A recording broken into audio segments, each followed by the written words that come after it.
Guys, तो मैं हूँ पिंकी पालीवाल और आज हम क्या पढ़ेंगे।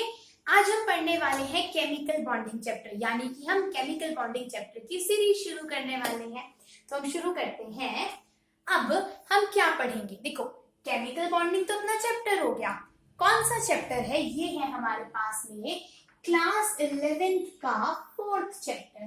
ओके, क्लास 11th का 4th चैप्टर है और हम इसे आज पढ़ने वाले हैं। तो इसके अंदर जो सबसे पहला हम टॉपिक पढ़ेंगे वो है हमारा कोवलेंट बॉन्ड। ठीक है, अब देखो कि कोवलेंट बॉन्ड होता क्या है, या उससे पहले हम ये देखते हैं कि बॉन्ड क्या होता है।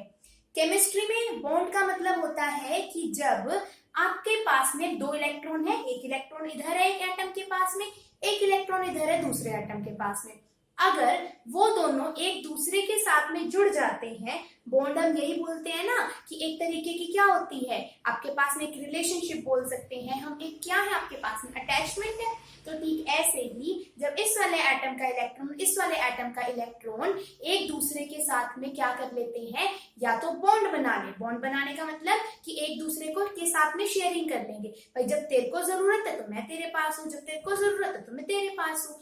मतलब कि मान लिया हमारे पास में दो आपके पास में एटम्स हैं, तो इसका इलेक्ट्रॉन और इसके इलेक्ट्रॉन्स जब एक दूसरे से जुड़ जाते हैं, जुड़ने का मतलब क्या है कि वो एक दूसरे के साथ में या तो क्या करेंगे, शेयरिंग कर लेंगे, यानी कि कोवलेंट बॉन्ड में होती है शेयरिंग ऑफ इलेक्ट्रॉन। मतलब मान लिया कि कार्बन के पास में 4 इलेक्ट्रॉन थे आउटर मोस्ट शेल में, ठीक है, और इस वाले कार्बन के पास में भी 4 इलेक्ट्रॉन थे आपके पास में, ठीक है, हमारे पास में। तो क्या करेगा, ये वाला कार्बन क्या करेगा, इसके इलेक्ट्रॉन को शेयर कर लेगा और ये वाला कार्बन इसके इलेक्ट्रॉन को शेयर कर लेगा। तो अब देखो शेयरिंग किन की हुई, दो इलेक्ट्रॉन की, यानी इन दोनों के बीच में क्या बन गया, हमारा बॉन्ड बन गया। और इसी बॉन्ड को हम बोलते हैं कोवलेंट बॉन्ड, जो बॉन्ड शेयरिंग ऑफ इलेक्ट्रॉन से बनता है। अगर कोई आयनिक बॉन्ड बोलता तो आयनिक बॉन्ड में एक एटम आपका इलेक्ट्रॉन लूज करता है और उसी इलेक्ट्रॉन को दूसरे वाला आपका जो एटम होगा वो गेन कर लेता है। यानी वहां पर क्या होता है, मतलब आयनिक बॉन्ड बहुत ज्यादा दानवान होते हैं, मतलब कि एक क्या करेगा, अपने इलेक्ट्रॉन को दूसरे को दे देगा, भाई तू ही रख ले, मैं तेरे को दे देता हूँ। लेकिन कोवलेंट वाले क्या करेंगे, ये शेयरिंग करेंगे, भाई आधा तू रख ले आधा मैं रख ले, दोनों का काम हमारा चल जाएगा।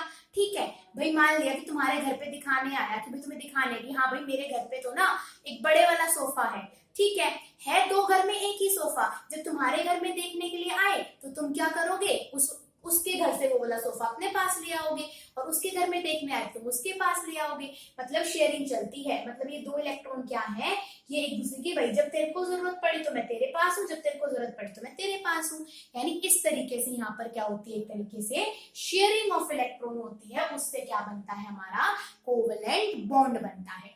ठीक है हमारे पास में, आई होप ये चीज क्लियर होगी। तो अब देखो कोवलेंट बॉन्ड क्या होता है, the bond formed by mutual sharing of electrons, यानी यहाँ पर म्यूचुअल शेयरिंग होती है इलेक्ट्रॉन्स की बिटवीन एटम्स, एटम्स के बीच में शेयरिंग होगी टू कंप्लीट देयर ऑक्टेट और डुप्लेट, या तो वो अपने ऑक्टेट को कंप्लीट करेंगे या फिर डुप्लेट को। कैसे, ऑक्टेट और डुप्लेट का मतलब क्या है कि मान लिया आपके पास में ना कोई हाइड्रोजन एटम है, ठीक है, हाइड्रोजन का एटॉमिक नंबर 1 होता है, यानी इसके पास में एक इलेक्ट्रॉन है। इसके बाद में आता है हीलियम। हीलियम एक नोबल गैस है और इसके पास में क्या होता है, आउटर मोस्ट शेल के अंदर 2 इलेक्ट्रॉन होते हैं। यानी कि यहाँ पर ये हाइड्रोजन जो सोचेगा कि मैं हीलियम के जैसा बन जाऊं, यानी कि ये क्या करेगा, अपने डुप्लेट जहां पर 2 इलेक्ट्रॉन चाहिए होते हैं, यानी वो चाहता है कि मेरे आउटर मोस्ट शेल में 2 इलेक्ट्रॉन पूरे हो जाए, तो वो कहलाते हैं डुप्लेट। क्योंकि ये हाइड्रोजन क्या करेगा, एक इलेक्ट्रॉन की किसी के से ले लेगा, मतलब शेयरिंग कर लेगा, और यहाँ पर क्या बना देगा, डुप्लेट बना देगा। ठीक है, सिर्फ एक हाइड्रोजन ही ऐसा है जो डुप्लेट बनाता है हमारे पास में। या फिर आप लिथियम को देख सकते हो, क्योंकि लिथियम का एटॉमिक नंबर होता है 3, क्योंकि ठीक है, बट लिथियम हमारे पास में ये वाला कोवलेंट बॉन्ड बनाता नहीं है, वो तो आयनिक बॉन्ड बनाता है। ठीक है, तो ये अपने डुप्लेट को पूरा करना चाहेगा, जबकि सिर्फ हाइड्रोजन ही डुप्लेट को पूरा करता है। अगर इसके आगे आपके पास में कोई, जैसे कार्बन है, कार्बन का एटॉमिक नंबर 6 होता है, यानी 2 और 4, इस तरीके से आप इलेक्ट्रॉनिक कॉन्फ़िगरेशन लिखोगे। अब कार्बन की अगर हम देखें तो इसके बाद में आती है नियोन नोबल गैस, जिसके आउटर मोस्ट में क्या होते हैं, आपके 8 इलेक्ट्रॉन्स होते हैं। यानी ये कार्बन चाहेगा कि मेरे पास में 8 इलेक्ट्रॉन हो जाए, यानी ये क्या करना चाहेगा, अपना ऑक्टेट को पूरा करना चाहेगा। ये चीज समझ में आई?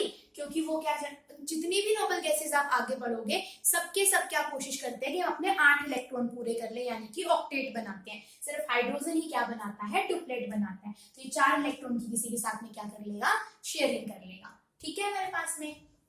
अब ये बोलता है कि किसी भी एटम के ऊपर ना 2 तरीके के पेयर्स प्रेजेंट होते हैं, एक को हम बॉन्ड पेयर बोलते हैं और एक को लोन पेयर। अब बॉन्ड पेयर और लोन पेयर क्या है कि जब मैं यहाँ पर एक एग्जांपल लिख रही थी, सपोज मैंने यहाँ पर क्या लिखा, मान लिया हाइड्रोजन का ही ले लूं, एक हाइड्रोजन के पास में 1 इलेक्ट्रॉन होता है और दूसरा मैंने एक और हाइड्रोजन ले लिया, उसके पास भी 1 इलेक्ट्रॉन है। अब इसको तो 2 चाहिए, जब इसके पास में 2 पूरे हो जाएंगे तो नोबल गैस की तरह बिहेव करेगा। तो ये क्या करेगा, अपने आप को स्टेबल करने के लिए एक बार तो ये इसके इलेक्ट्रॉन के साथ में शेयरिंग कर लेगा और जब ये वाला हाइड्रोजन इसके इलेक्ट्रॉन के साथ में शेयरिंग कर लेगा। ठीक है, इन डॉट्स हम इलेक्ट्रॉन को रिप्रेजेंट करते हैं और ये जो 2 इलेक्ट्रॉन है इनको हम इस तरीके से बॉन्ड से दिखाएंगे हम यहाँ पर, यानी कि ये जो इस तरीके का डंडा होता है आपके पास में, ये रिप्रेजेंट करता है 2 इलेक्ट्रॉन को। अगर एक डंडा है यानी एक स्लैश है तो वो 2 इलेक्ट्रॉन को रिप्रेजेंट करेगा, 2 स्लैश है तो वो 4 इलेक्ट्रॉन को। ठीक है, यानी कि जो इलेक्ट्रॉन्स आपके बॉन्ड बनाने के अंदर इन्वॉल्व होते हैं उनको हम क्या बोलते हैं, बॉन्ड पेयर बोलते हैं। ठीक है, हमारे पास में The belongs to 2 atom equally। Bond pair उन इलेक्ट्रॉन्स को बोला जाता है, बॉन्ड पेयर उसको बोला जाता है जो कि आपके पास में जो आपके पास में पेयर बने उन इलेक्ट्रॉन से जो कि बॉन्डिंग के अंदर पार्टिसिपेट कर रहे हैं। जैसे ये वाले दोनों के दोनों इलेक्ट्रॉन्स थे और इसके अंदर जो ये 2 इलेक्ट्रॉन्स बीच में थे ये दोनों से ही इक्वली बिलोंग करेंगे, यानी कि जब इसको जरूरत होगी तो वो उसका यूज करेगा, इसको जरूरत होगी तो वो उसका यूज करेगा। इन दोनों के पास में मतलब 50-50 पार्टनरशिप है इन दोनों की, ऐसे आप समझ सकते हो। ठीक है, लोन पेयर सिर्फ एक एटम से बिलोंग करते हैं और लोन पेयर होते क्या है, जैसे अगर मैं ऑक्सीजन का एग्जांपल लिखूं, ऑक्सीजन का एटॉमिक नंबर होता है 6 और इसकी इलेक्ट्रॉनिक कॉन्फ़िगरेशन लिखूंगी तो क्या आएगी 2 और 6 हो गए आपके पास में पूरे, यानी आउटर मोस्ट शेल में कितने इलेक्ट्रॉन है 6। अब जब भी हम किसी के bond pair lone pair represent करते हैं तो हम हमेशा जो आउटर मोस्ट शेल के अंदर इलेक्ट्रॉन होते हैं सिर्फ और सिर्फ हम उनको ही लेते हैं, यानी ये 6 वाले इलेक्ट्रॉन रिप्रेजेंट होंगे। ऐसा नहीं करना कि इस ऑक्सीजन के ऊपर पूरे के पूरे हम 8 इलेक्ट्रॉन को रिप्रेजेंट करें, नहीं, हमें सिर्फ आउटर मोस्ट वाले देखने होते हैं। तो हम इसको रिप्रेजेंट कर देंगे 2 3 4 5 और 1 6। ठीक है, अच्छा अब हमारे पास में देखो, अब मेरे को ऑक्सीजन क्या बनाता है, O2 मॉलिक्यूल बनाता है ना हमारे पास में ऑक्सीजन गैस, तो और एक और ऑक्सीजन एटम होगा, ठीक उसके पास भी ऐसे ही 6 इलेक्ट्रॉन होंगे आपके पास में। इसमें से 2 इलेक्ट्रॉन ना मैं इस वाली साइड रिप्रेजेंट कर रही हूँ। क्यों रिप्रेजेंट कर रही हूँ, ऑक्सीजन को कितने चाहिए आउटर मोस्ट में 8 पूरे करने के लिए, 2 चाहिए, तो ये क्या करेगा, इसके पास में टोटल 6 थे, 2 तो इसके खुद के थे, ये 2 क्या करेगा इस दूसरे वाले के साथ में शेयरिंग कर लेगा, तो इस वाले ऑक्सीजन एटम के 8 पूरे हो गए। अब देखो ये वाला ऑक्सीजन एटम क्या करेगा, ये इसके वाले 2 के साथ में शेयरिंग कर लेगा, यानी टोटल कितने आगे बीच में 4 इलेक्ट्रॉन। तो जब हम इसको रिप्रेजेंट करेंगे तो हम ऐसे रिप्रेजेंट करेंगे O डबल बॉन्ड O, क्योंकि यहाँ पर 4 इलेक्ट्रॉन आए और 2 स्लैश का मतलब कितना हो गया आपके पास में 4 इलेक्ट्रॉन्स। ठीक है, यहाँ तक की बात।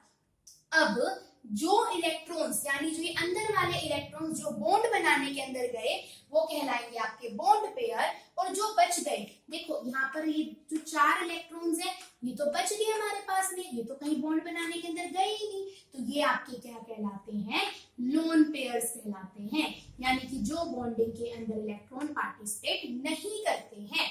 और जो लोन पेयर होता है इसके अंदर जो इलेक्ट्रॉन होते हैं उनको लोन पेयर इलेक्ट्रॉन बोलते हैं। ठीक है, और देखो अब इसके लोन पेयर के इलेक्ट्रॉन सिर्फ इसके ही हैं, उसको कुछ लेना देना नहीं है, इसीलिए लोन पेयर के इलेक्ट्रॉन सिर्फ एक ही एटम से बिलोंग करते हैं, जबकि बॉन्ड पेयर के इलेक्ट्रॉन 2 एटम से बिलोंग करेंगे इक्वली, क्योंकि यहाँ तो क्या चल रही है, शेयरिंग चल रही है एक दूसरे के साथ में। ठीक है, यूं मान लो कि किसी ने जाके ना कोई एक प्लॉट खरीदा, सब गुड़गांव में प्लॉट खरीदा, तो इसमें तो क्या होगा भाई, अगर आधा मेरा है तो आधा तेरा, दोनों का हक है, इसमें क्या होगा अकेला अकेला। ठीक है, यहाँ तक की बात क्लियर होगी हमारे पास में। उसके बाद में है कैरेक्टरिस्टिक ऑफ कोवेलेंट बॉन्ड। ठीक है, अब क्या कैरेक्टरिस्टिक होते हैं कोवेलेंट बॉन्ड के, जो कोवलेंट बॉन्ड होता है ये आपके पास में सॉलिड, लिक्विड एंड गैसियस तीनों तरीके के हो सकते हैं हमारे पास में, कि मतलब कि जो कोवलेंट कंपाउंड्स हमारे पास में बनेंगे वो सॉलिड फॉर्म में भी हो सकते हैं, लिक्विड फॉर्म में भी हो सकते हैं और गैसियस फॉर्म में भी हो सकते हैं। जैसे कि अगर हम बात करें यहाँ पर CO2 की, तो CO2 क्या होती है, हमारे पास में एक गैस होती है, ये कोवलेंट कंपाउंड है। अगर मैं यहाँ पर बात करूं मीथेन CH4, ये भी क्या होती है, हमारे पास में एक गैसियस कंपाउंड है। अगर मैं अच्छा सॉलिड तो हो गया, अगर गैस का एग्जांपल मैंने बता दिया, लिक्विड का एग्जांपल क्या होगा हमारे पास में, अच्छा कौन सा कोवलेंट कंपाउंड आपका लिक्विड होगा, लिक्विड का भी ब्रोमीन वाटर हो गया, जैसे कि ब्रोमीन वाटर बनता है जिसमें 2 Br जुड़े हुए होते हैं, लिक्विड का एग्जांपल हो गया। सॉलिड का एग्जांपल हम क्या ले सकते हैं, जैसे हम डायमंड ले सकते हैं। डायमंड हमारे पास में क्या होता है, सॉलिड होता है, उसके अंदर कार्बन कार्बन की बॉन्डिंग चलती है।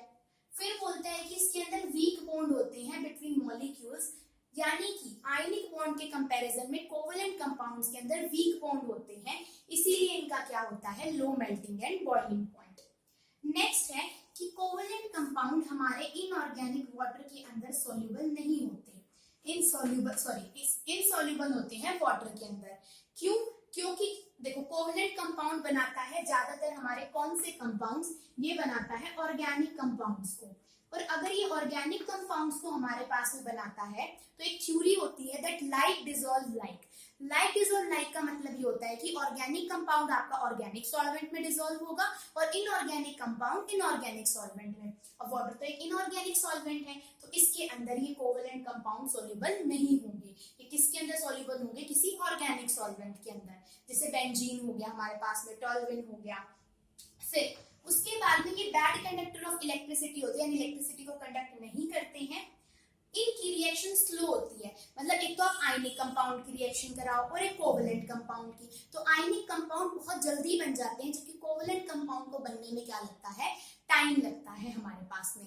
ठीक है, उसके बाद में है मॉलिक्यूल्स ऑफ स्पेशल शेप। हम सारे के सारे शेप यहाँ पर पढ़ेंगे कि जो हमारे पास में जो कोवलेंट कंपाउंड होते हैं ना, इनकी अलग अलग शेप्स होती हैं, काफी सारी शेप है, उसको एक टेबुलर फॉर्म के अंदर देखेंगे। हाँ, रिएक्शंस का अगर हम एग्जांपल देखें, जैसे हम हाइड्रोजनेशन कराते हैं, उसमें क्या करते हैं, हम घी की फॉर्मेशन कराते हैं, जो देसी घी होता है या फिर आपके पास में जो वनस्पति घी होता है, तो उस रिएक्शन को होने में काफी टाइम लगता है, जबकि आपको अगर कोई आयनिक रिएक्शन करानी है तो वो क्या हो जाती है, बहुत जल्दी फास्ट हो जाती है। तो वही बात इसने यहाँ पर बता रखी है।